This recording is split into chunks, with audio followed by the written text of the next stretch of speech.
के का बात तैयारी, घाटी पर धमाका कैसे होई अब की बारी। ए जी बोली ना, बोलिए बलम जी छठ के का बात तैयारी, घाटी पर धमाका कैसे होई अब की बारी। माथे दौड़ा लेके बोलिया सो के जाई है। अरे पूरा इंडस्ट्री आई हो। कैसे?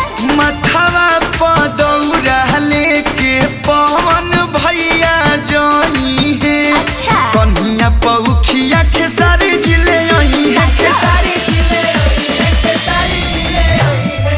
आया छपारा के घाट जगमगाई है जी, घाट जगमगाई है। अरे बहुत अच्छा लगी जी।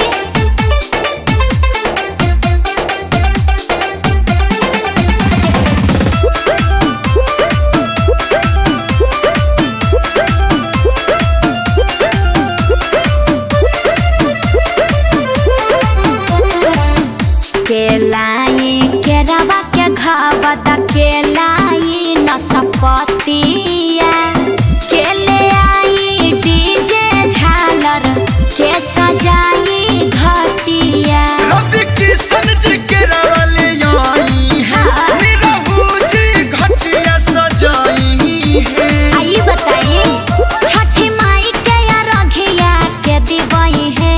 हरी हमार बाबूजी खुदे पंडित जी हमें हो।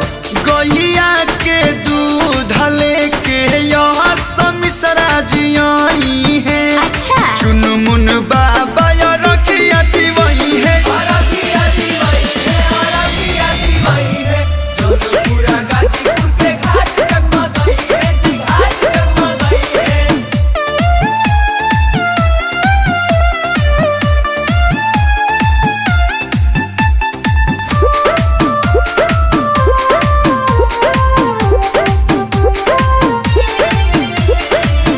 केलाई कलश पतियारी के कोसिया भरवाई हो, छठी माई के भाखल भारा बोली के उतरवाई हो। मनस्ती बारी जी कल सुपले आई है, अखिलेश जी कोसी भरवाई है।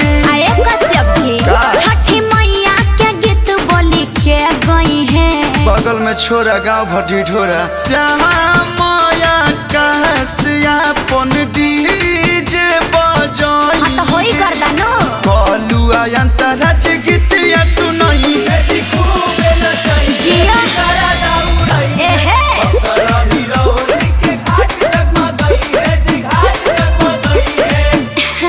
तब तो बड़ा निक लागी जी।